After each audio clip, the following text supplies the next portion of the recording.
Hello, friends. Bust out those vintage tees and grow out your 70s mustache. You're listening to Blame It on Buffett. Well, I sailed from Lauderdale down to Key Largo, crossed the Gulf on a fast sloop, and I sailed the Abacos. As a kid, I read Kon-Tiki, and now all the pirate books too.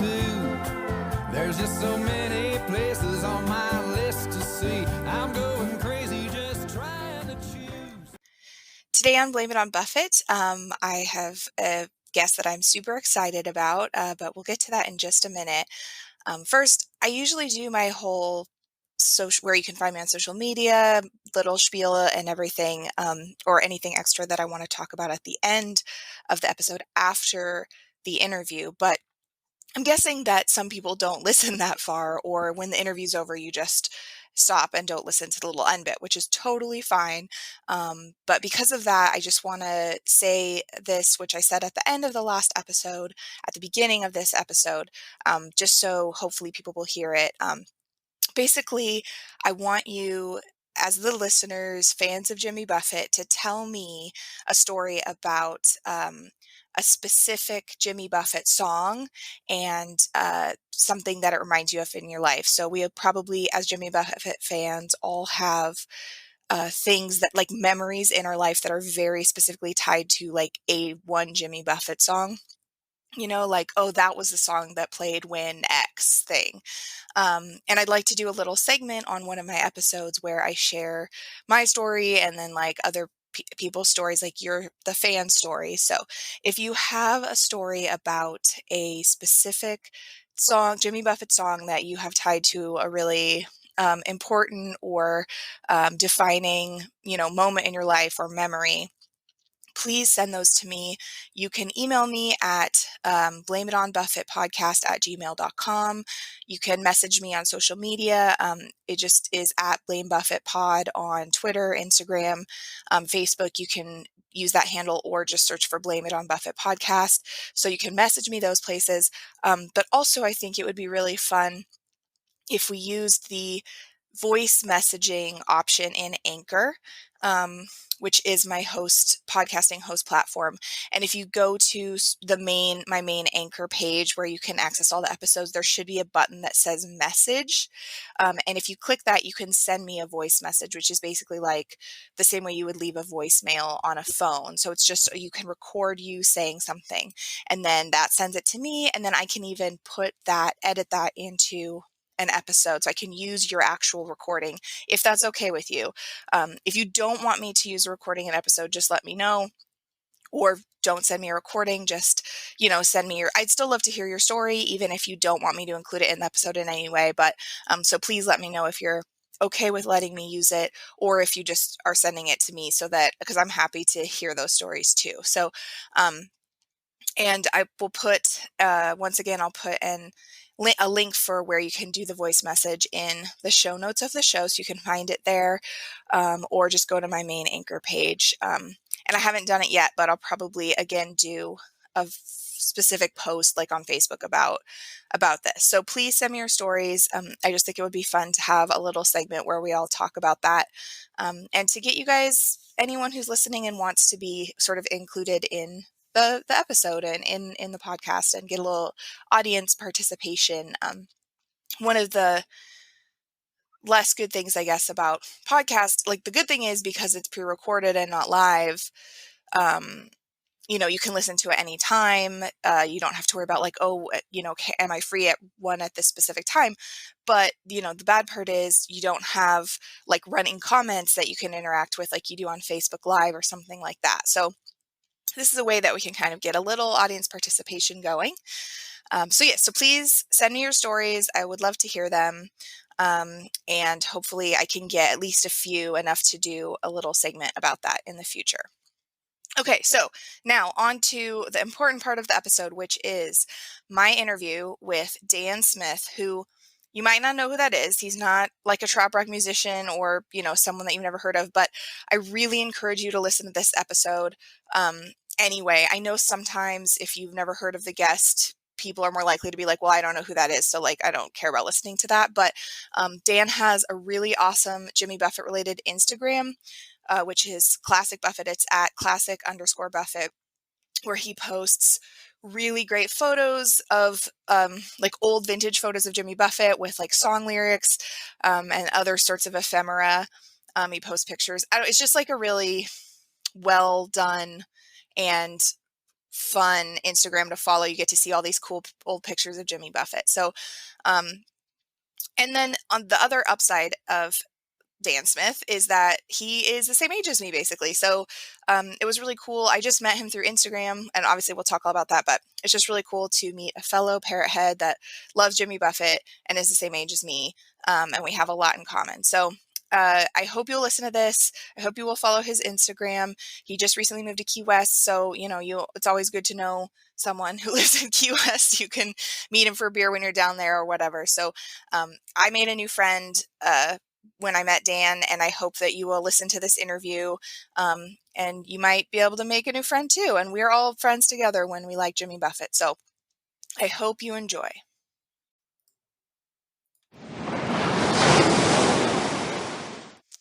Welcome to this week's episode of Blame It on Buffett. I have a guest with me who I am excited because we just met online. Yay! Every way that you meet people is online now, but because we can't leave our houses. Anyway, his name is Dan Smith, and he runs a really cool Jimmy Buffett Instagram account, which we will talk about in a little bit. But welcome, Dan. Thanks for being on the podcast. Oh, thank you so much for having me. I'm excited. Yeah, I just found you or you found me, or something happened where we were like on Instagram, and you have a really awesome Instagram account. It's a Classic Buffett. Yeah. Is it at Classic Buffett, or is there other parts to the name? I do believe it's classic_Buffett. Okay. At classic_Buffett. That's on Instagram. Everyone should go check it out. It's basically really cool old photos of Jimmy Buffett and then like song lyrics. Yeah. So yeah, I think I don't know if I responded to one of your posts and was like, this is really cool, or you responded to something I posted. But anyway, we got to chatting, and was like, yeah, you should come on the podcast because we both really like Jimmy Buffett, and it's really nice to meet other Jimmy Buffett fans who are the same age as me. It's very rare. Yeah. Do you have any other friends that are into Jimmy Buffett, or is it just you? I probably have none, actually, at the same age level, I'll say. Right, because mostly all of the people I know who are into Jimmy Buffett are older, which is fine. Like we've talked about this a little bit, but like I am totally cool hanging out with older people. I'm an only child, so I grew up hanging out with my parents all the time and their friends. But it's really what that means is like it's really unusual to meet other people that are the same age as you, so it's kind of extra exciting. Oh, it's amazing. I mean, most people are Buffett's age who listen to Buffett. Yeah. So, Right. but I do agree that the stories and hanging out with the older generation is much better than hanging out with people with our age. So Yeah, I think so too, especially for the kind of lifestyle that people who are fans of Jimmy Buffett want to lead. Like, I mean, not that none of my other friends are like, yeah, let's go hang out at the beach or whatever, but I feel like you are maybe more embracing of the whole like escapism, beach, tropical lifestyle if you're getting more towards retirement age, whereas younger people are kind of just like, I'm still, doing my thing and living my life and working at my job or whatever. So I feel like to really embrace that, people that are maybe a little bit older have a better handle on it, except for I completely agree. And I would think, which is funny to me, that most people my age hate their job and want to get away. right. So, because I don't know many 35-year-olds who are just in love with their job every single day. Yeah, no.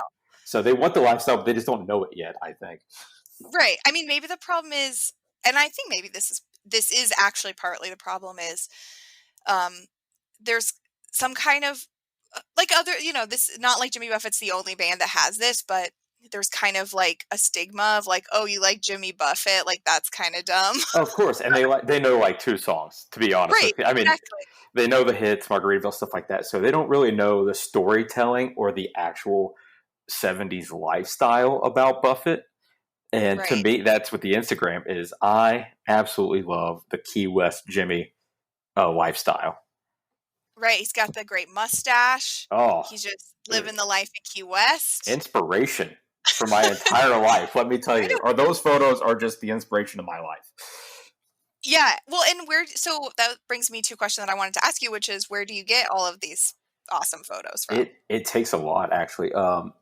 Quality photos to post become a problem, and I've ran into this already after 1 month of doing this because I have this Yeah. obsession with maybe 2 posts a day. It just or it's how I feel or at the moment, and it's kind of I'll do research for 2 or 3 hours on Wow. photos and save them for the future. So this is really like a lot of work. It's not like you're just throwing up a photo of Jimmy Buffett. No, It's like you're no, because spending yeah, actual time researching to find these photos. yes, and because I want it to look quality. I mean, to just throw it up there is pointless. Anybody can just go to Google and type in Jimmy Buffett 70s Key West and find photos, but you're going to see the same ones over and over again, and most of them are very poor quality because that's the way the film was then. Yeah, and I have noticed that all of your pictures are really, really good quality. Like I'm just like, wow, these are like it's like you just found a box of photos Yeah, of Jimmy Buffett in like someone's attic, and I they're all would just love to like find that box if you find it. Polaroids. Actually, if If anybody knows anybody of a has, box, yes. just yeah, you can. We'll just have Dan tell you his account information Yeah. later for if you want to contact him, and then if you have any photos of Jimmy Buffett, you can send them to And him. it's been nice. Some people have reached out to say, "Oh, I've seen this photo. Here you go." So that's been nice too. There's actually a lot of fans out there who like. I didn't really start it to build up. It was more for like, I really like this, Right. and this is my inspiration. Which most people have an inspiration board or something now, or that's what their Instagram is. But to dedicate something like this to the man is it's fun, and it's kind of it's along the same lifestyle as my life now. Yeah, and is that did you start it so you just recently moved to Key West, and I we'll did. talk a little more about that in a minute, but did you start this before you moved, or was this like you knew you were like what was the inspiration to actually start the account when you did? I knew I was moving when I was like 5. That's which is hilarious. I don't know why or where that came, but I knew one day Key West was going to have me living here. I just knew that. I don't know why, but no, it was. I did start it when we first moved here, so it was. I just kind of waited. I had the photos, or you see a photo, like, oh, that's pretty. I'll save that, So Mhm. And since you've moved there, and have you met people in person that are like, "Oh, I know of photos," or do people reach out to you like on Instagram messaging it's or mostly Instagram messaging. Yeah, I've been out and met quite a few people. I'm a part of the Jimmy Buffett Parrot Head Club down here now, so which no meetings are taking place because of the pandemic and everything. So, but in the future, I'm sure that will lead to more. Yeah, it's kind of funny. I know I saw also on Instagram that there's a membership drive happening right now, Parent Club membership drive, which I guess is good because people are kind of just sitting around not doing anything. So they're like, oh, I could join a thing. But Yeah, also, it's kind of funny to have a bunch of people join up and then like not have any meetings of anytime course. soon. I literally just paid $35 or whatever it is to Yeah, get an email. yeah. So that was fun. Yes. I know. I don't know if you have to live in a place to be a member of the club, but I was like, maybe I should join the Key West Parrot Club just so that I can be like, yeah, I'm a member of the Key West Yeah, Parrot. which there's only, in my opinion, my humble opinion, there would be two very uh, big parrot head clubs you want to join. Key West, of course, and then Cincinnati, which is where I'm originally from and is probably the biggest, I do believe. The biggest. Oh, I did not know that we're the biggest Parrot I Club. do believe it is, but don't quote me that it's not. There's no Okay, facts behind that, but I have heard that it is massive. And you've heard rumors where that's where it started as well. So who knows right, if that's true? I don't know. So, right. I mean, I'm going to start a rumor that it started in Tucson with a Tucson Parrot Club, of course, club yeah, I'm yeah. in. In So spread the word. 2020, yeah. Yeah, but I think if you can join other clubs, maybe I'll join the Key West Club. You That can just seems join this one. I know that for sure. you Because when can. I fill it, it says, are you a resident of Monroe County? And then if you are, it's one price. And if you're not, it's cheap. It's actually cheaper if you don't live here, I do believe. Oh, really? That Yeah. seems Yeah. weird. So I I should guess have it's just because lied they're on like my application. you're like, yeah, I'm still in New York, or Yeah, of like, course. that's. I wonder if it's just because people can join for fun, but without maybe people wouldn't join just for fun if it was like the normal cost or something. Yeah. Well, if you're going to be here never, I Right. mean, yeah. So Yeah. I mean, I hopefully will not be there never. yeah. I will hopefully be there sometimes because I want to go there. Yeah. Basically, I'm just living vicariously through you now that Oh I know yeah, you. that It's is like, funny. I oh, do here's hear a that every picture. day on Instagram. So. Yeah, like, oh, here's a picture of Dan, like, hanging out at, like, the pier. Here's a picture Yeah. of Dan having a drink, like, in Key West, and and I'm just like, okay, well, maybe this is how friendships end. Just Yeah, like, that's right. Yeah, you're so I mad hate over you. my new lifestyle. Which, yeah, that's right. You follow me on my personal account, of course. That is me. That is literally just hanging out at. Which is funny. The places Buffett hangs out. So, well, Right. hung out. Yeah. So, Yeah, I only went to Key West for the first time, let's see, for Meeting the Minds. It must have been like 5 or 6 years ago now, but, yeah, like, considering, you know, in my life, I had never been there before that. That's still fairly recently. And so I'm sure they get, this all the time, but all the places that are mentioned in Jimmy Buffett, I'm such a Jimmy Buffett mark, right? I'm just like, yeah, oh, like I'm at Captain Tony is like, I'm at all these places. And people are probably like, oh yeah, like here's another Jimmy Buffett, like Mark ass Mark who just like, yeah. Which is sad, by the way. what, that they're jaded or that Yeah, I'm a that they're Mark ass. jaded. It is, and part of that Instagram that I started was because when I first came down here, and I think it was 2003, 2002. I can't really remember. People were like, "Oh man, we don't play Buffett in here, even on the radio." And I was like, I was so disappointed Yeah. at the disgust of me asking to play some Buffett, like, and that was at Captain Tony's and stuff like that. And I'm sure it does get old, but it doesn't get old for me. So Yeah. Well, and also like you got to embrace your, you know, roots. origins and like, yeah, like like what made you a thing, right? Yeah, So it seems like they would be a little more forgiving about.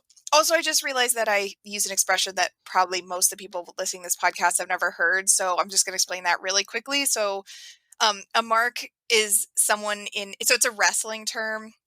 This is for the audience. I don't know, Dan, if you know anything about wrestling, but um, in wrestling, like professional wrestling, like the WWE, it's a term for someone that is just like into whatever, like believing what things are happening, basically. Like they like marking out is like when something big happens and you're like, oh my God, that's so crazy that that's happening, even though like everything in wrestling is like predetermined, you yeah. know?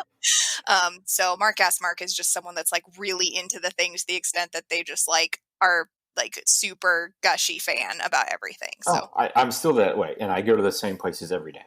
yeah. I mean, Yeah. I still walk by Captain Tony's and take a photo. Even I don't go in there as often as I used to when I first came down here back in the early 2000s.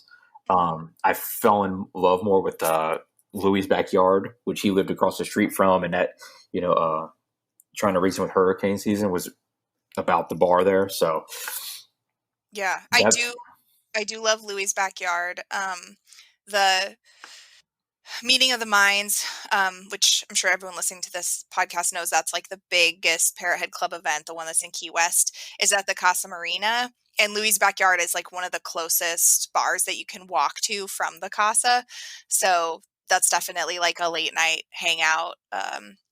That's kind of like more low key because it's off, kind of like off the main, like touristy yeah, and part. tourists are still like I don't know, still not hip to it yet, or it just seems like it's too far away from Duval for people to worry about the going. I mean, it just seems perfect right now. So Yeah. Yeah, I think probably the distance is what helps. Like you can't, if you're on Duval, you can just sort of like drunkenly walk down Duval and go yeah, to all the bars there. But like it takes actual like thought and effort to go far enough out of the way to get to Louis' backyard but it is from completely worth it. By the way, like if you agree, the bar outside on the deck is amazing. Oh yeah, it's so amazing. It's like right on the ocean Yeah, too. Oh, I love it. I love it. But yeah, let's hope that people don't. yeah. Stay away. By the way, it's awful. Yeah, Never mind. Forget yeah, what you said about that. It's terrible. You shouldn't go yeah. there. I'm sure also most people listening to this podcast are less of the just like Key West touristy people, and they're more like they go over there for Meeting the Minds a lot of years, or, they're more like, not locals, obviously, but they're not just like this is my one trip to Key West and I'm going to get drunk on Duval and Yeah. that's it. Yeah. They're more about like the music and stuff. So Yeah, I I'm completely sure agree. they won't clutter it up too badly. No, I don't They're think already so. going there, so it's fine. Um, I also really love this isn't like a real bar, but the Lighthouse Court Hotel is one of the places that I've stayed for the when I went for Meeting the Minds, and they have the they're I think they're not going to be having it at that location anymore, but they have this event that's like kind of one of the Media of the Minds related events, but it's not at the Casa, and it's the Songwriters Island Showcase, and it's like this, like they just bring in all these songwriters to play songs, and they broadcast on the radio, and they do it at like in the little Lighthouse Hotel courtyard by the Oh, that's pool. great. Yeah. And then the hotel has a little built-in bar, so, like, it's you just, like, drink it's more for, like, day drinking, Yeah. but you can just, like, drink at the little bar there, hang out by the pool, and listen to live music that's, like, literally, 10 feet from you, but it's not because a lot of the music is, like, later at night at bars, which is totally cool too, but, like, I'm more of, like, a daytime hangout with less crowds by the pool and drink and listen to music person than a super late night cram in at a bar to listen to music person. So that's kind of a I'm thing that with you. And I think that's growing up a single child with older people. Like, I don't really like big crowds. I'd rather kind of be relaxed, hear my friends talk, listen to good music in the background, and be very happy. Yeah, totally. I mean, it must be nice to live in Key West now because, I mean, I'm sure that the locals get annoyed with all the crowds and tourists sometimes, but also that means that, I'm sure there are times when it isn't as crowded and touristy, so you can always go, whereas if you go, like, if you're just like someone that's visiting, you're probably likely to go during more of the crowded touristy times because Yeah. that's when people go. But living there all the time, you can maybe, you know, plan your going out a little bit more so that it's like, oh, tonight might be a less busy kind of night. Do you think that's true, or is it just Uh, like busy all the oh, time? it's Well, I mean, I guess 100% right true. now it's Especially coming. Well, it's actually very busy now, which is hilarious. Once they open, packed everywhere. Duval's packed. It's nuts. But it's like when I was in Manhattan, we would go out Monday through Thursday. Just like in Key West, we spend most of the time out Monday through Thursday because there's no tourists. not. Right. So at Louis, there was 4 people on the deck the other night, which is perfect. Oh, yeah, that's so nice. So, but in Duval on Friday, if we go to Mallory Square, it's 1,000 people. So Yeah, I was they have you can watch like the live webcams of different places and in Key West, and one of them is Mallory Square, and there's like ones on Duval. yeah, Um, and I like to watch the ones on Duval because they're like really entertaining to see drunk people stumbling around. people watching even from your home, it's amazing. But the one at Mallory Square I was watching the other day, and it was just like there were so many people, and I was just like, and it was after cases in Florida started going up a lot. It was after they had like talked about implementing a mask mandate and stuff, and there were still just like dozens of people crammed in at Mallory Square to watch the sunset. I was Yeah. just like, man, people really care about the sunset. Oh yeah, because even if you think about it, and living down here now I probably go to watch the sunset maybe 2 to 3 nights a week.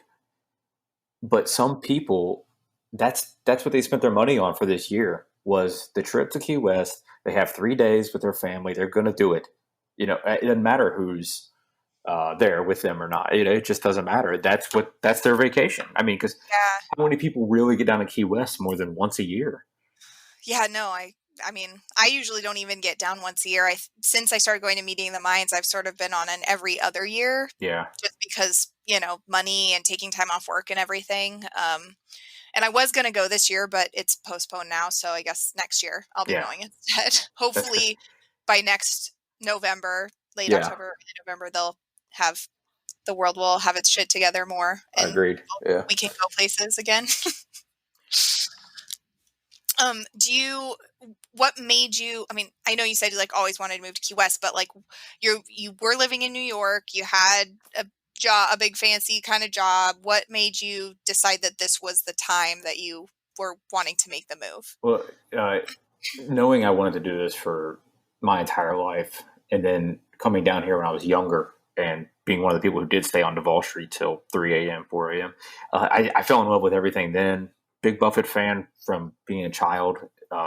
Still don't really know why, because people made fun of me growing up for a very long time. Way to stick with it. Yeah, forget them. What do they know? Buffett's doing something right. We're all the schmucks living in Ohio. So, but just during the pandemic, you go from a Manhattan life, which is very active, very busy. I mean, you're out every night. Work there was going out all the time, and spending an insane amount of money just to see people. And the pandemic shut down everything, just like everywhere else in the country, stopped. And then Manhattan became the worst place I have ever been in my life. Over 3 months of sitting in a Manhattan apartment with nowhere to go. And then, it kind of came up. My wife and I were talking, we wanted to do this for a while. And then basically me begging her, because it's a huge change for her as well, who did not have that same lifestyle I had growing up, or the same thoughts. So we just decided, hey, we're going to start looking for a place to live, and we're going to buy a home. We're going to look to rent. We're going to do any way we can to get down there without physically coming down here and seeing anything. So we had to rely on a real estate agent to take care of everything. But oh wow, so like you didn't even get to tour any No. I am 100% just wing it kind of guy. I mean, what's the worst thing? I find a mediocre home in Key West, like what was the worst thing that was going to happen in that scenario? Like when really you would live in a shack on the beach, right? To live in Key West. Bummer, yes. So, and that's what people are like, what are you doing? Like, oh, you're going to an island that, depends on tourism. No one's ever going to travel again. I was like, what are you guys talking about? I mean, like, what is this mindset that people are so scared to think about this anymore? No one's going to travel. No one's going to get on a plane anymore. And I said, eventually they will. And once things are safe, or again, there probably will be even more traveling than before, because people are have been cooped up, they have maybe not been on a vacation in a year. And I mean, I know that personally staying, not doing any of the normal trips that I would have done is saving me money. Of course, I'm saving money this year because I'm not going to do all the things that I normally would have done, like vacations and stuff. So probably at the end, when things get better eventually, hopefully that'll be sooner rather than later, I would assume that eventually there would be sort of almost like a rise in people wanting to travel, just because it's been so long and people have money saved up.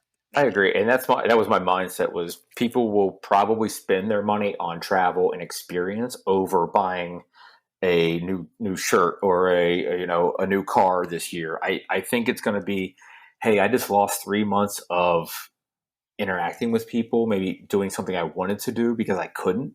And to me, the pandemic actually kind of made me get on my dream a little faster.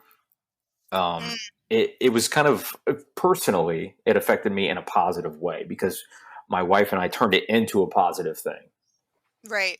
Which, it gave us the chance to move down here. I mean, and was it very hard to talk her into it, or was she kind of well, we're just cooped up here and I'm ready to try something new? No, she's very sweet, and she supports me 1,000% in every possible way. Because what other person have I ever met where I would say, I kind of want to just up and move, everything that we've been doing, all of our friends, everything.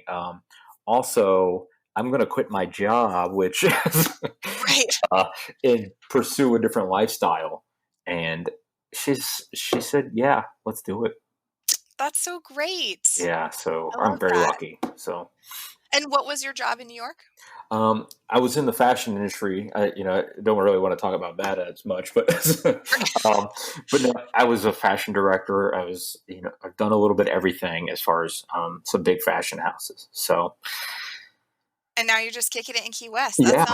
pretty And good. I even changed my look, as if you watch all the Instagram posts throughout the year. We were talking this morning. She goes, you've had some looks in your day already in the last 2 years. So Yeah. Well, and you got you got the beard and you like going Hemingway style. yeah, which is a huge inspiration as well. Which I'm going to grow my hair out for the first time, which is exciting. So Yeah. my beard got a little out of control during the quarantine, but it's been trimmed back now. But now with Also, the mustache thing, I'm thinking, let's just go ahead and do this Buffett mustache. I mean, yes. so Well, there is. I assume that you follow the Buffett. Now I'm totally blanking on his name, and I feel really bad. Like his handle on social media, but he's like a classic Buffett yeah, impersonator. he's the Jimmy Groovy or something Yes, like Jimmy that. Groovy. Yeah, Yes, yes, that's it. Sorry, Jimmy. That's that yeah, was. But yeah, he's got that classic Buffett look down for yeah, sure. and it's a great look. He is the cover of Son of a Son Sailor, I do believe. Yeah, no, yeah, yeah. Little known fact, it wasn't actually Jimmy Buffett. This guy looks dead on him, which is great. So if you don't follow him, please do, because he is hysterical, by the way. Yes, definitely. And I'm hoping to maybe have him on the podcast as well. So that would be fun. If he'll still be on after I totally forgot his social media Yeah, handle. we did give him a plug, so that's always a plus too. So. He probably will never listen to this, so that's Yeah. fine. You tell him, and it'll be all right. But yeah, what they should do is for the next Jimmy Buffett album, assuming there will be one, hopefully. I know one just came out, but Jimmy's still got some good years in him, I Yeah. think. Well, especially the next now. album. Oh, go ahead. I was going to say the new album is actually kind of a throwback. Yeah, it was a little bit. I think a lot of people were saying really, they really loved it, and it was really a lot. And I don't know if I would go that far. I did enjoy it a lot, and I do think it is sort of hearkening back to some of his older albums a little bit, but people are just loving that album from They what are. I think the release during a pandemic, though, is probably the greatest thing, best timing, because he sells an escape. That is basically what Jimmy Buffett is. He is an escape from your day-to-day life, in my opinion. And that album, it takes you to Key West, Cuba, stuff which the old albums, that's what it was about. Havana Daydreamin' is my favorite album. And it's literally, I walk the streets every single day now where what that album talks about, and that's kind of the new one, because there for a while it was really country. Yeah, for sure. I'm really impressed that you can pick a favorite album. I'm always like, oh, I love this one and I love this one. Well, it's the lyrics. Yeah, I think I did this thing the other day, and I think you either answered it or we talked about it. It's what's your favorite Buffett song if you were going to be stuck on an island? You could only have one Buffett song for the rest of your life. Yeah. And I was so shocked at Margaritaville was on there. Come Monday, he went to Paris, and I was like, wow. I was kind of shocked at that. Yeah. I mean, definitely, I feel like if Margaritaville is your favorite song, then more power to you. I'm not gonna be a jerk to someone because they love Margaritaville. Yeah. But if I was only gonna pick one song that I could listen to forever, it certainly would not be Margaritaville. No. And I'm with you. And it may have been more of a memory because that was probably your introduction to Buffett, which I could see that your parent played that album, or you heard it on the radio for the first time, discovered what's he talking about, because that's really it's more of a depressing song than I think most people realize. Right. Yeah. The origins of when that song first started, it was definitely a lot less good times having than it has turned into. The way it is played now, and the audience participation and concert and stuff is definitely not what the song was originally about. Oh, no, it's the people song now, and it has been completely it seems so happy when you see it live now. Right. Yeah. Yeah, I think, oh god, now I'm trying, I don't think we actually had talked about this, because now I'm trying to think of what it's if I tough. could pick one song, what would be. I might need to put some more thought into that. Blown away about the even Come Monday or so. I was like, I heard all these on the radio before I knew I was a diehard Parrothead Buffett fan. I was like, this was not what I chose, and I was like, wow. So So when have you liked Jimmy Buffett since you were a little kid, or like when did I, you start it's liking Jimmy funny. I was talking to my wife and talk about the first time I heard him, and my dad did not like him. My dad was a '70s drummer in a band. My whole family was into music, which that's how I got into music. And of course, growing up in the '90s, born in '85, so '90s, early 2000s, people played awful music, which is still very fun for me to listen to. Uh, Right. but not really my choice of music daily now. But my dad was a Steely Dan fan or a Led Zeppelin guy, and that is far away from the Buffett lifestyle. So I had an album, and I don't even remember. It has Holiday on it. I remember that.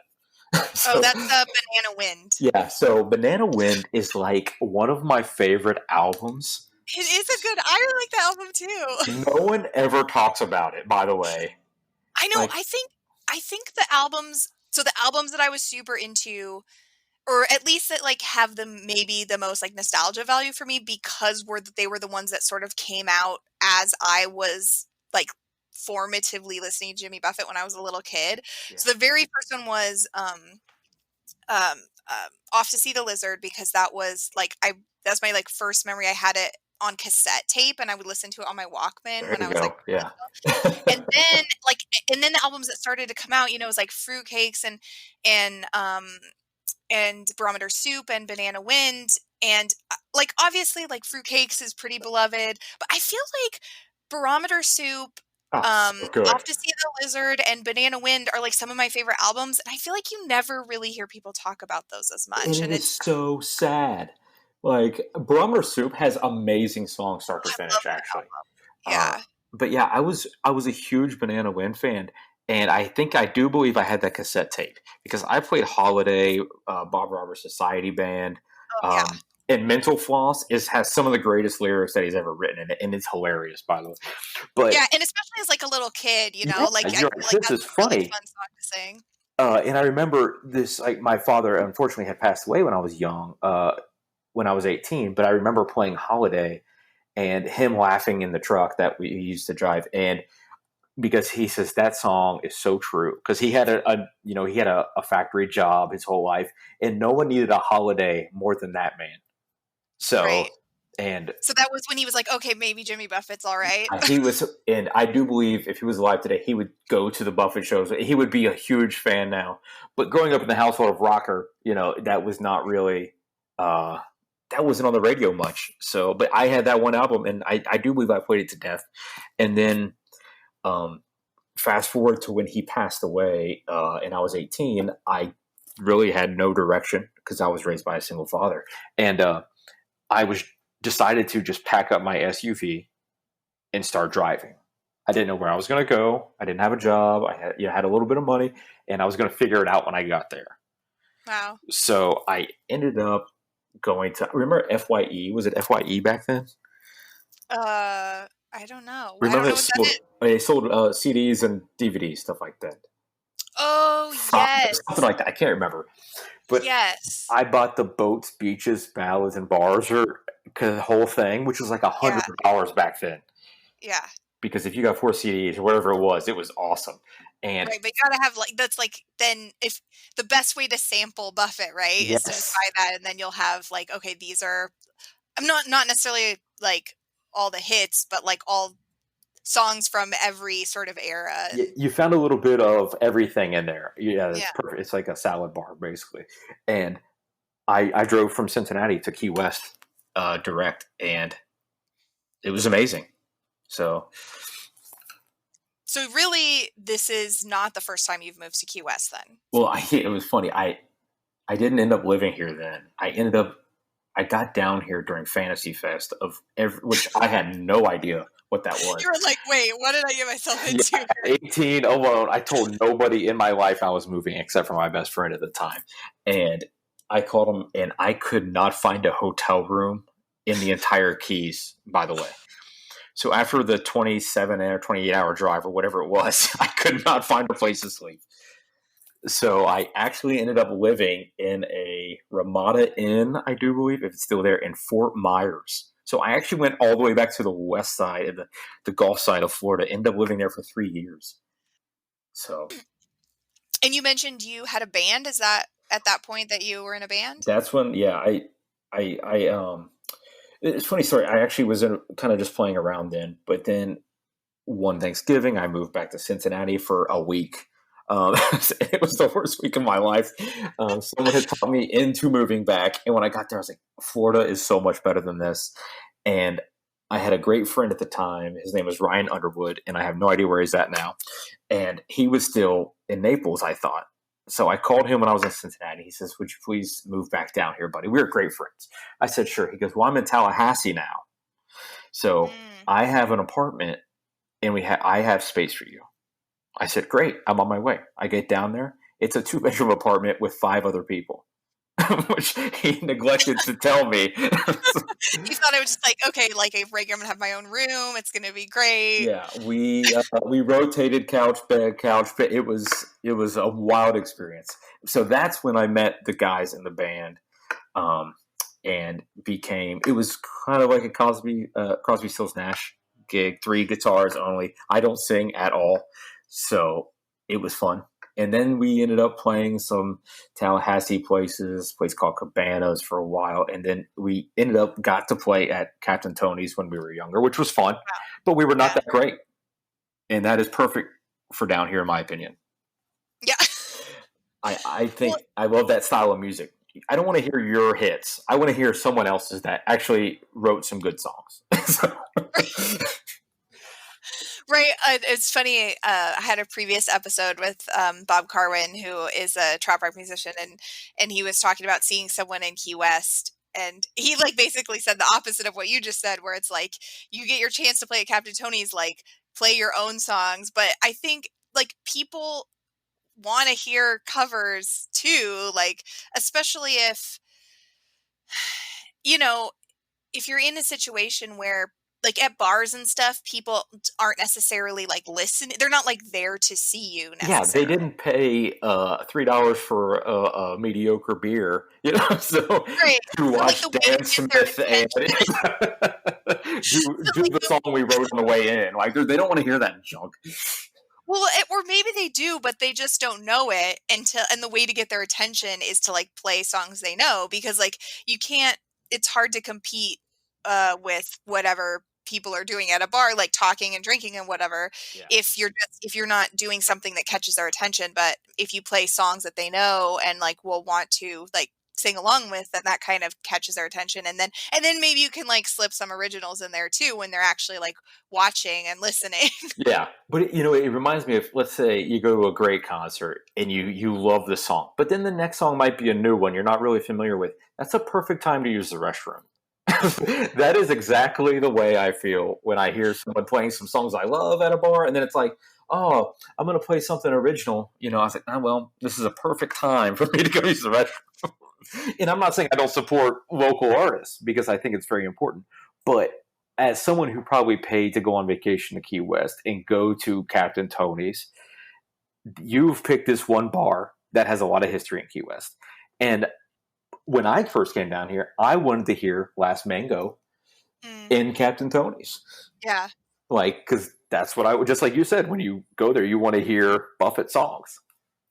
Right. So, Well, and I think there's a difference too. Like the only times I've been to Key West were for Meeting of the Minds, and that's like a very specific event. Like you're there for music, right? To see musicians. yes. And in addition to seeing them play at the Casa, like musicians play all around town at bars and different locations, but you're still going there to see them specifically. Like that's why you're there. So it's a lot different than just like going on vacation and happening to be in a bar where someone's like when I go, I'm like, okay, I went because I like this musician. And so like, yeah, I want to see them play their own music. I Yes. know it.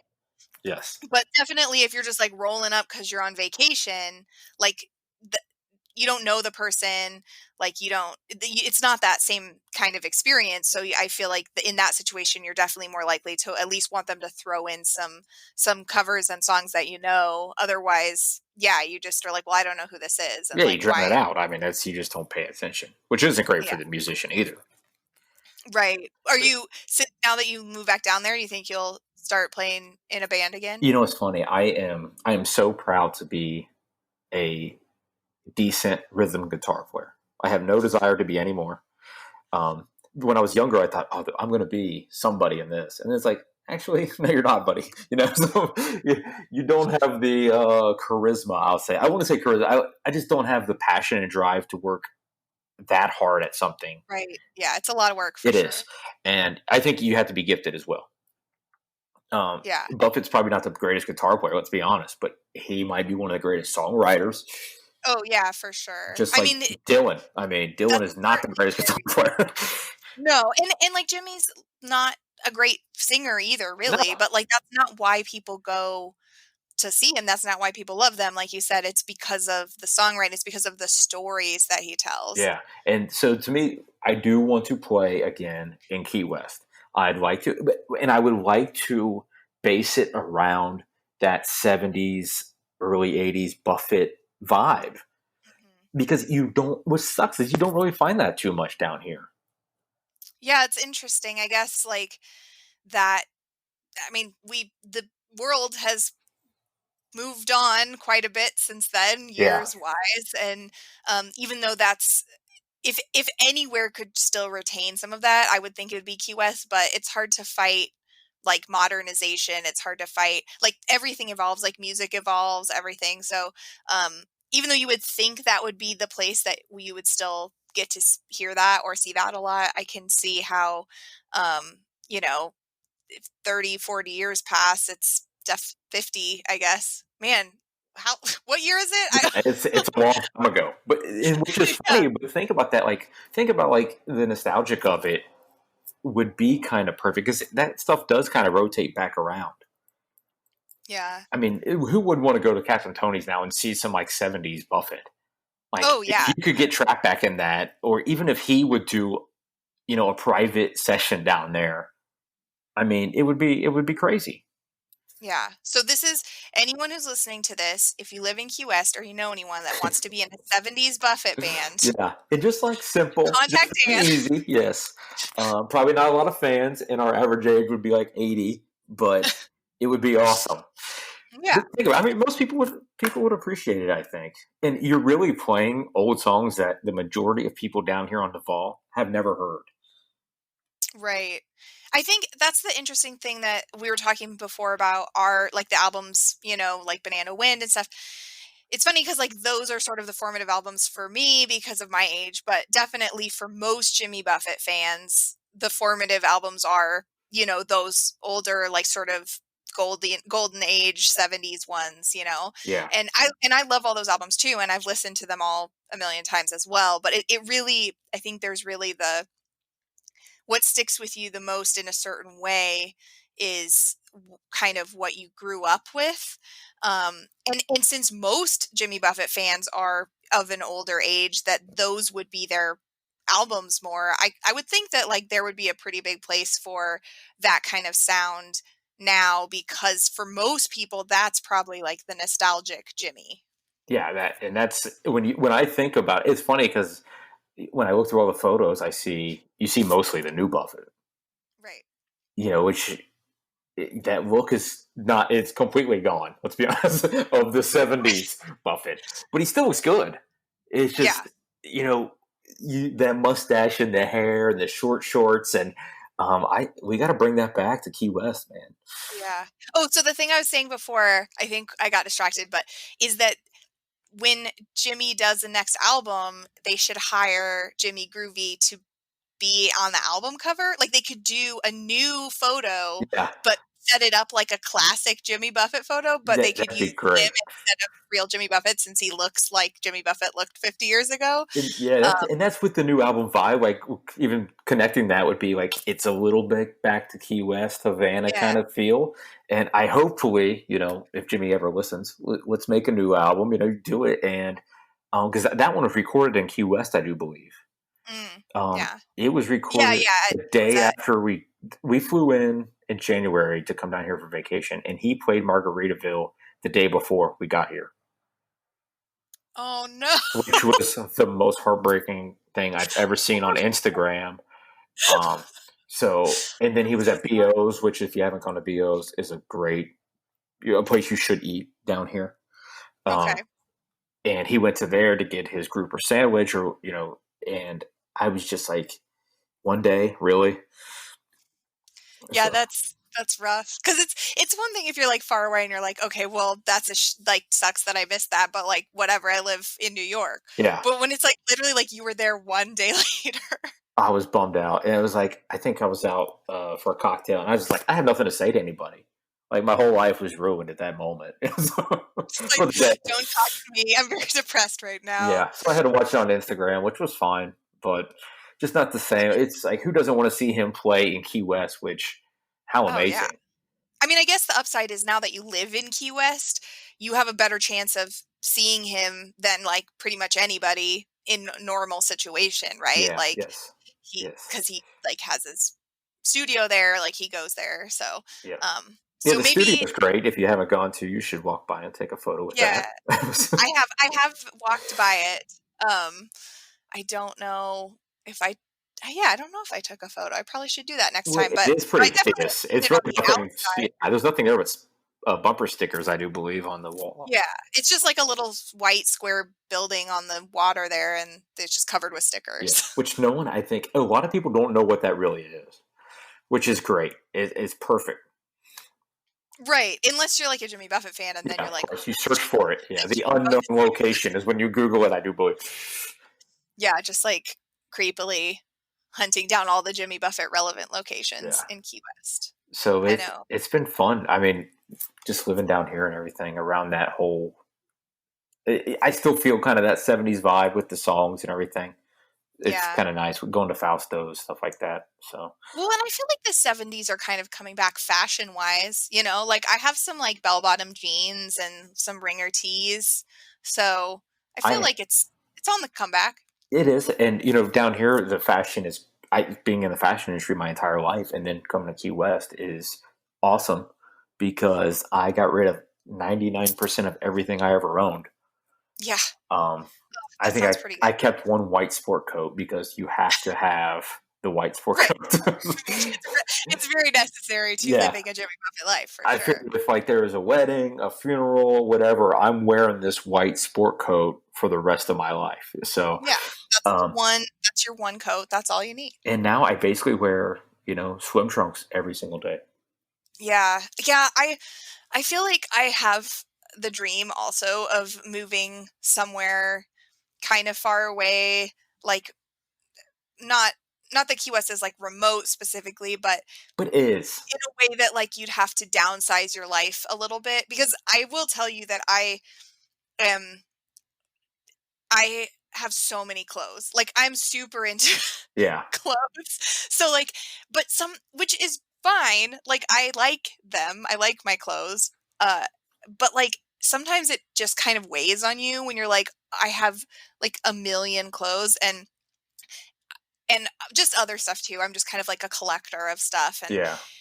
I like it. I like having it all, but I don't think I could get rid of it just by sheer willpower, but if I had to because I was moving somewhere, I feel like I would be like, "Oh, yes, like, I'm moving to Key West, I'm gonna be living in, like, a tiny place, like, I'm gonna be living in Key West, so I only need, like, these few things and just, like, get rid of everything else." But, like, short of doing that, I don't think I could just, like, do it anyway in regular life, so I'm, like, kind of jealous of You'd be a that. little shocked of how easy it actually is. Like, because and my wife was she into fashion as well, and she's in the film industry. It was in New York, and getting rid of everything, I don't have a problem. I was a duffel bag my entire life guy. Even in the fashion industry, if I got new, I got rid of. I just don't. I just don't need the stuff, and I thought there was people out there who could use the stuff, Right. but to just duffel bag it and come down here. Most of my life, I had a guitar. I had duffel bag and whatever, maybe one more bag, but nothing crazy. And I've always been kind of a minimalist, so getting down here was great. And having the talk with my wife was amazing because she's like, "Well, I do like this." I said, "Yeah, but do you need to have this in Key West?" And that's where the location came in. And when we got down here, she goes, "Oh, we should probably get rid of most of this stuff." So, So some of it made it down there, but then you got rid of it after the fact? what's funny? We probably got rid of. I think we only moved with 15 boxes, which is crazy. Yeah, that's not. And they weren't large boxes.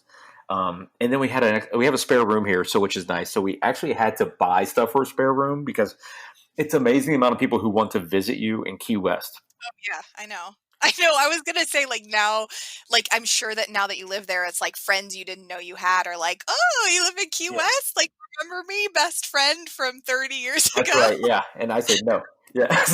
But I've invited everybody who I actually enjoy.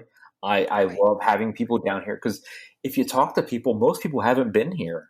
And talking about being remote, it really is kind of that last remote connection to America, I'd say, because it's not easy to get here. You can get a flight, but you probably have to have a layover somewhere.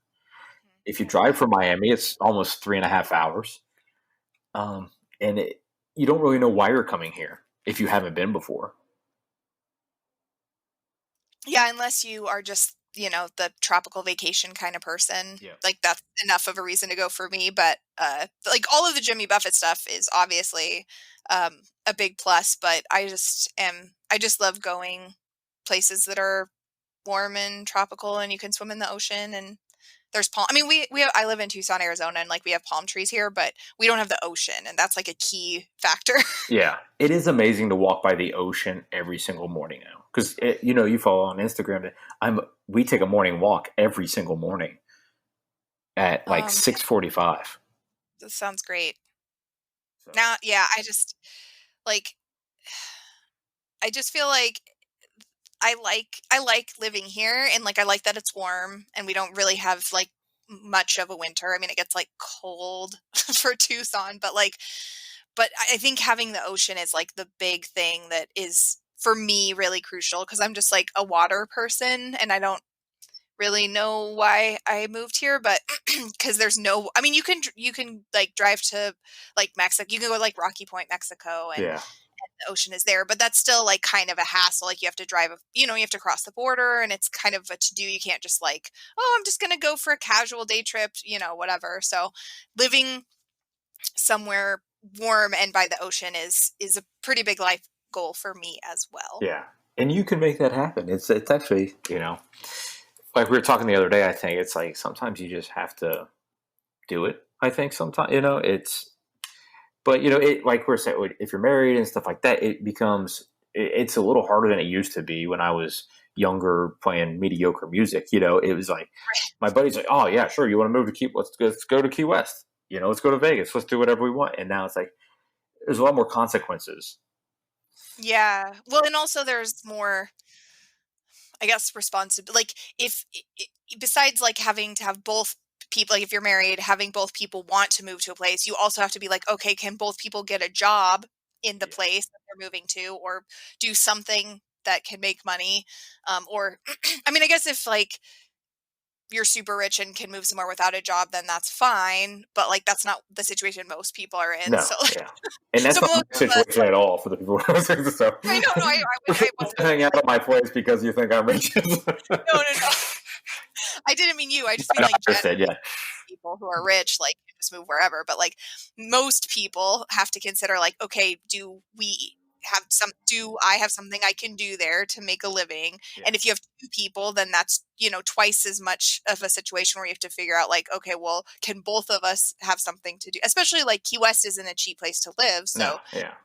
So you kind of have to have that. So yeah, it's definitely, the more you become an adult, the harder it is to make those kinds of things. And that's what's scary, I think, about life sometimes is that's where my dream of living down here. Like I told you, my father passed away young. So when I think about my life up in New York, when the pandemic started, I was if we don't do this, do I have to wait till I'm retired? And does that ever happen? Or am I just going to go through my life with oh, remember that dream I had to live in the Keys and just kind of live my life at a much mellower pace? I didn't do that. You only had that one shot at it. Why you have to get up and do it. Right. And even if you are someone that thinks I'll do that when I'm retired, sometimes the more sort of settled you get in your life, like even when you retire, it's not always easy to do just Yeah. whatever you want to do when you Especially if you have retire. kids and then, okay, the kids are out of the house, we'll move in. Oh, wait, now we have grandkids in town. And it's like, we don't want to get away from the grandkids. It's almost a never ending battle Yeah. against your dream, if that is your dream, or anybody's dream, like to move somewhere, let's say the Keys or wherever else it may be.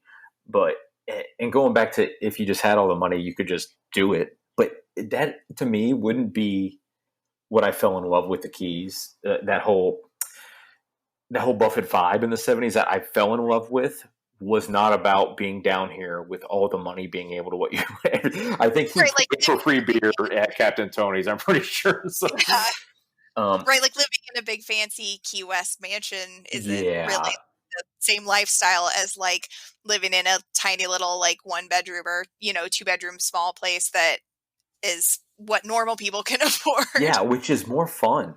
And that's the way, like when we moved down here, I was like, you know what? I'm going to quit the job. I'm going to go for it. And I'm going to live that lifestyle, and it's been fun. It's been amazing so far. I mean, I absolutely love it. And I feel great. Yeah. The stress of my life is gone because what I was doing for 14 years it's not fun. I mean, Right. And now like you do something that's more flexible, so like you don't have to like go in to a certain place at a certain time, and right, like I feel like that's part of, even for people that work um like full time essentially. And I've actually found this working from home even. I still work like basically 9 to 5 type, weekday hours, but even just having the freedom of like, oh, if I need a break, I can get up and like go water my garden or, do whatever, yeah, versus sitting in like your little office cubicle, like having a job that you can do from sort of wherever your computer is.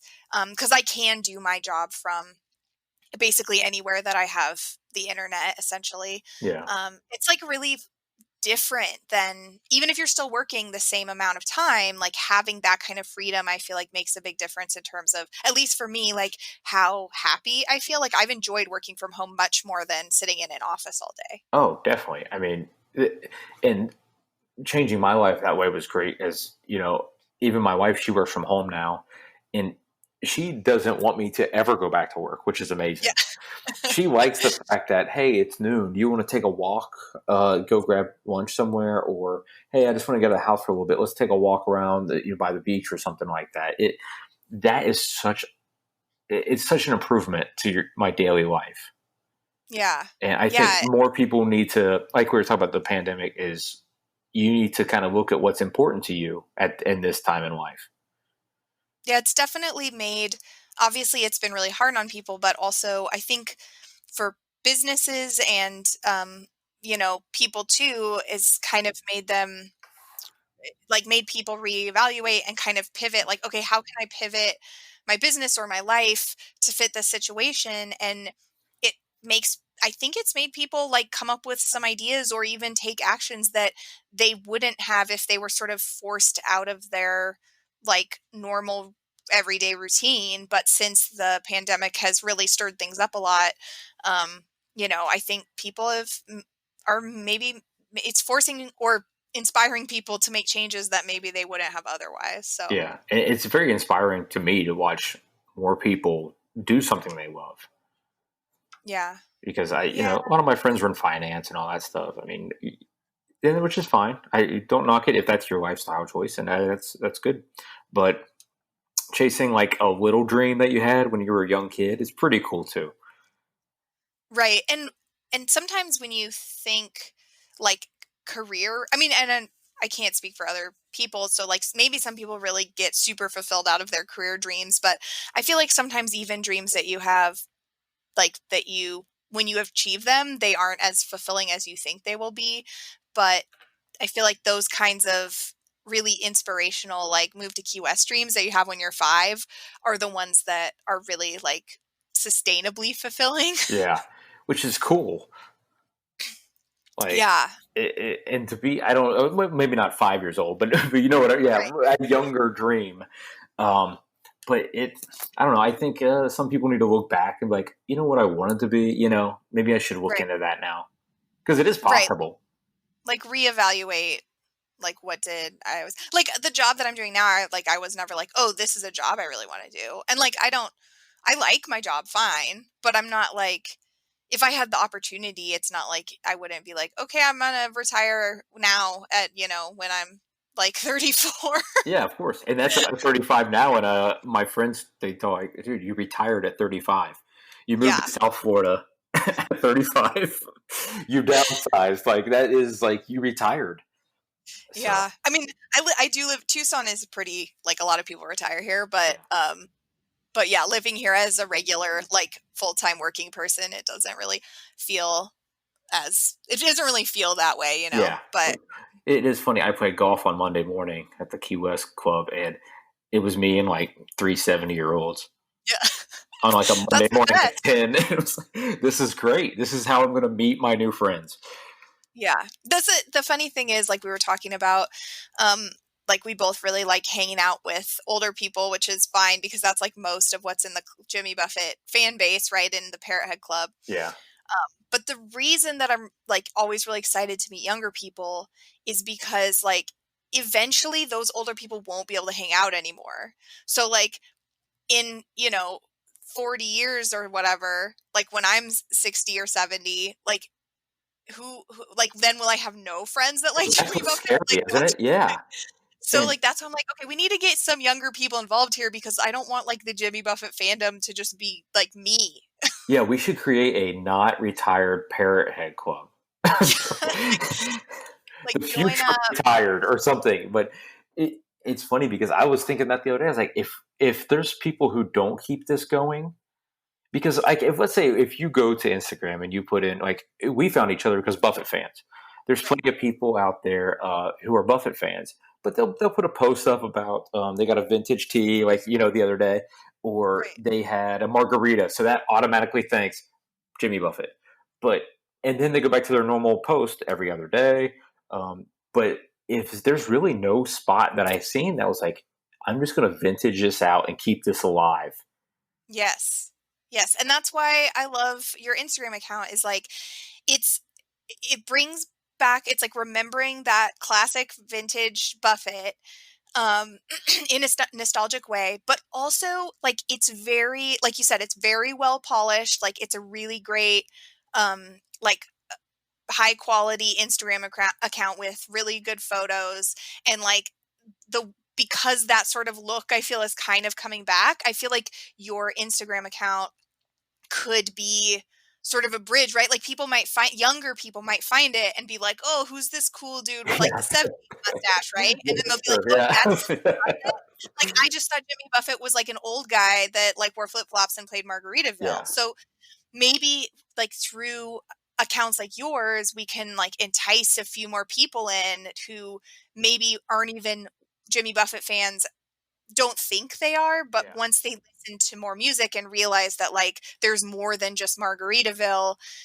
that then we can get them more involved and get them to, because I think that's really the thing. And like we were talking about earlier, the reason people think Jimmy Buffett is dumb is because that's like all they know, right? It's like, oh, that's like a guy that my parents liked and Yeah. he's like old and he, plays Margaritaville or whatever. But if we can get more young people to really listen to like a lot of the older Jimmy Buffett stuff Yeah. that they might not know even exists because all they know is Margaritaville and like Cheeseburger in Paradise, I think that's the way to get people hooked, because it is about that lifestyle, right? It's not just, oh, I like Jimmy Buffett. It's like, oh, this is a whole thing. Like you could move to Key West, right? And live this whole lifestyle. It's not just Jimmy Buffett's music is like the inspiration, but it's a bigger sort of that feeling, escapism feeling is like, I think a thing that applies to way more people.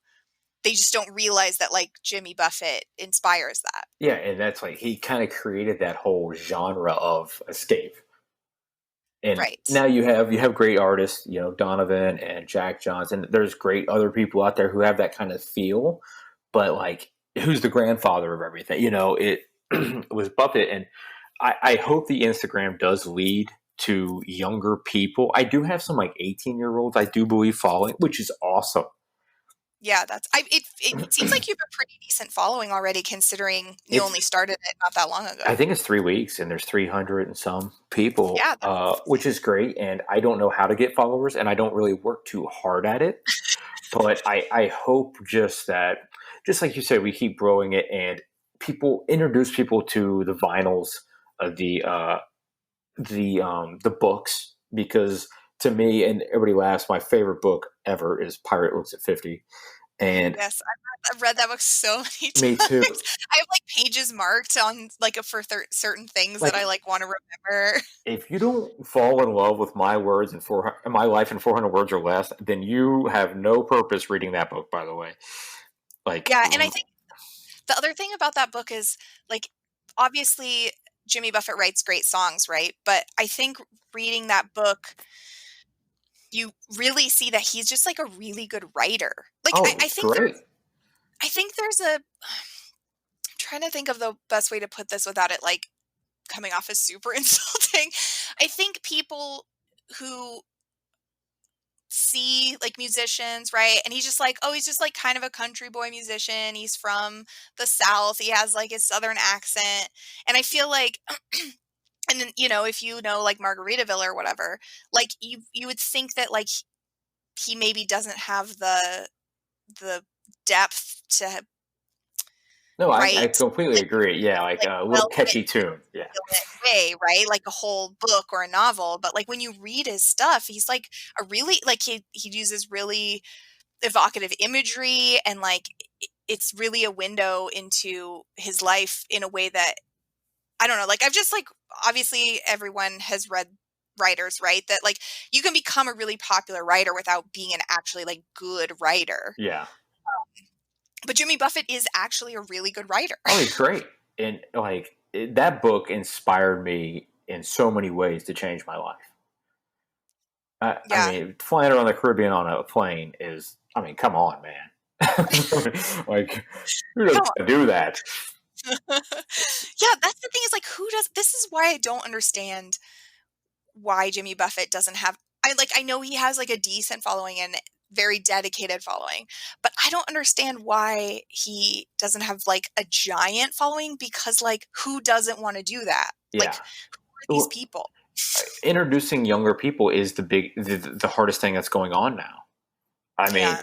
it's literally. I mean, there for a while you had Cheeseburger in Paradise is popping up, and a lot of people didn't even know that was like a part of his restaurant. And it's just tough because what are they seeing now? You're seeing like Alan Jackson like introduce him. You have the Kenny Chesney thing going, but none of that really goes back to the original like Buffett stuff. That is Right. so country, and with his older albums, his newer albums, I'll say, to me, it was kind of fun to see License to Chill and stuff like that, Mhm. because it was kind of, if you knew the history, uh, country music kind of rejected him for a long time. So, Right, yeah. which to me was kind of a little fu back at them, which is Yeah, so he cool. he tried so like he was gonna be a country artist because that's like what you do in Nashville, Yeah, right? And but like he didn't really fit in. And like thank goodness he didn't fit in because like that's why Jimmy Buffett was born in yeah, like a musical sense. That's like because he couldn't because he was kind of like okay, he didn't really make it in like the country scene. He sort of just was like, well, F it, then I'm going to do my own thing. And his own thing became the thing that made him like super popular because no one else was really doing that. yeah. And that's going back to the beginning of the music. It's like it has that folky feel a little bit. Hmm. If you go back to the whole West Nashville Grand Ballroom Gown stuff like that, that is so cool. Like, um, and it was that little Dylan slash country vibe, but it became his own. I think Key West kind of put it all together, because Yeah. without Key West, most of those songs don't exist. Right. Yeah. That was like a really important formative time in his life and his musical career for Yeah. sure. So Yeah. that's for that whole 70s, late 60s, that's, to me, it's perfect. And yeah, I'm with you. I think we should try to get more younger people involved, learning the history of the music. Yeah, definitely. And so I think that's what's great about your account is like it has the photos, but also has song lyrics from, you know, older songs that maybe young people wouldn't have heard. So they get kind of sucked in by like the cool, like who's that cool like guy with the mustache, and then maybe they read the song lyrics, maybe they get into it. So yeah, I really appreciate that you are putting so much. I did not really, I mean, I should have known because like all of the photos are like amazing and like great quality, but I'm really appreciate that you're putting so much like actual work into that account. Cause I think, you know, the kids these days Yeah, are on social these media, like street that's what use. they do. I know I feel so old. But yeah, the like social media is like the thing, right? And there's programs like the, you know, Margaritaville has their ambassador program, the Yeah, university program now, which is like pretty cool that it's kind of trying to spread the word on college campuses. But you know, stuff like this on Instagram like gets shared and reshared, and yeah, people, you know, post it, share it with their friends. And so I think it's definitely, it can't hurt for sure in yeah. getting the word I agree. across. And we were talking. A friend of mine said, "Well, what do you want to get out of this?" And I said, "I don't really want anything out of it personally, but I would like to help the history." And we were talking today. Why isn't there like a Jimmy Buffett tour in Key West? Even a Right. walking tour. It'd be me and 8 people. I mean, I don't care. Or like you and I had talked about vintage clothing. What happened to the '70s tees? Those were so sweet and were so hard to find. No, and when you do find them, they're so expensive. Yeah, Like, I don't know, I think, because I know some of my people, my friends from the Parrot Club that I know were kind of taken aback by this. They didn't realize. But like if you are into like sort of fashion these days, like old vintage band t-shirts from like the 70s are so expensive to buy, like yeah, hundreds of dollars. yeah, So they're just like, wait, what? Like that was just a shirt I had when I was, you know, yeah. It was younger, a and now it's $20 worth shirt at the concert. Yeah, so, but they're so that look, like the old t-shirt look, and we talked about this, the old shirts, like it's such a cool look, and it's a look that fits in much more with like sort of like current young people fashion than yeah, like what Margaritaville store makes, which like don't get me wrong, I they make cool shirts too, but like they definitely cater more to like what the main Jimmy Buffett fan base is, which is not 20-year-olds. yes, But like 20-year-olds, well, maybe not 20-year-olds because they don't have that much money, but like younger people are the ones that are spending $200 on an old band t-shirt now. So like they're the ones that would be more likely to buy like vintage Jimmy Buffett shirts yeah. if that was a thing, like if they reprinted old vintage shirts. Yeah, that's kind of the thought process of maybe the site can grow to a blog, or maybe you could a tour or a vintage collection. We get some people involved trying to help find some of these items, because the man is a marketing whiz, and it Yeah. seems like he always has been, even way before you and I were born. So, Oh yeah. so there are I mean, baseball tees out there. yeah, he built an empire basically, Yes. because he is not an idiot. He's a smart man. Yeah. And he knows how to sell stuff. Yeah. Specifically a lifestyle that we all want. So Yeah, it's great. But yeah, hopefully we can get together on some of that. And maybe you and I can work together even going forward on trying to build it up a little more and yeah, I mean, I would be inspiring. happy to So, help if I actually do research for my job. Like I'm a researcher. oh, great. Like basically I just like look things up on the internet. So I definitely, if I have extra time, I don't know if I'll find anything you didn't find, but if I find anything, I'll definitely send it to you Yeah. for sure.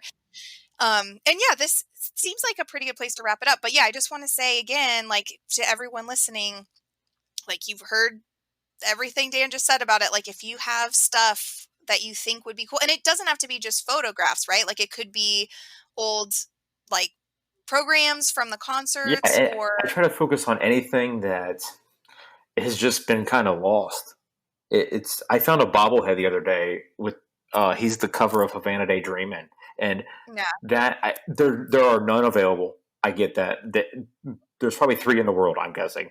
And I just wanted the photo. I just want to share that there are things out there that created this man, this myth, is whatever it is, and get that back to the public.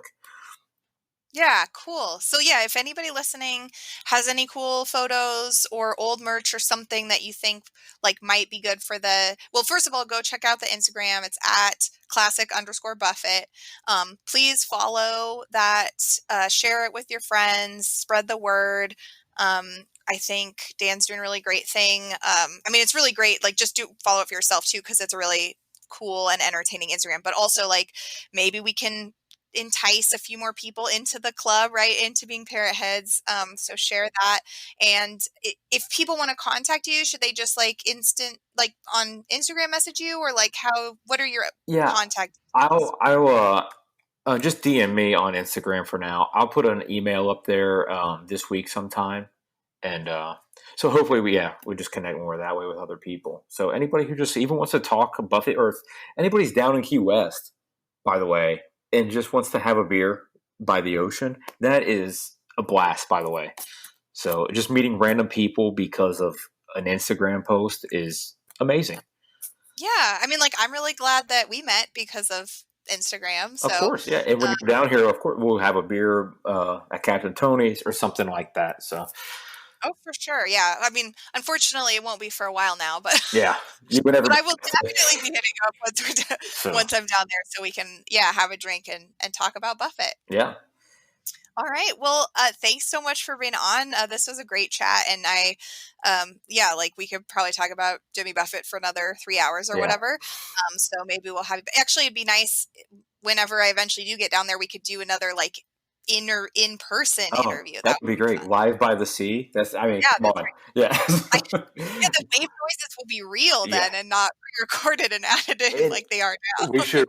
I'm gonna just keep hounding Buffett on Instagram to see who knows who runs that. By the way, but the man Right? Yeah. followed me, and I was like, "That's it. I can just wrap this up now." So Man, he doesn't follow me. we have, All right. that's our next. We work on that. So When you become friends with Jimmy Buffett, you have to tell him to be on my yeah, of course. podcast. Yeah, when I run into him in the Keys. Yeah, I'd be like, listen, hello, I'm a fan. Also, Aaliyah has this podcast that you should be That's right. on. Yeah, First thing, I'm sure he doesn't get that I'm sure from he'll random. pop right on and do it. Yeah. Um, okay, well, yeah, I hope to meet you in person, hopefully someday in the not too distant future. And thanks so much for being on. Thank you for having me. It's been amazing. All right.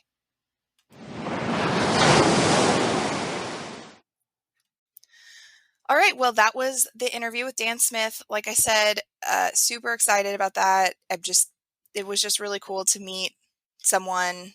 I mean, it's just like online, obviously, but to meet someone that's like really excited about Jimmy Buffett, same age as me. We like a ton of the same stuff, basically living the dream, moving to Key West.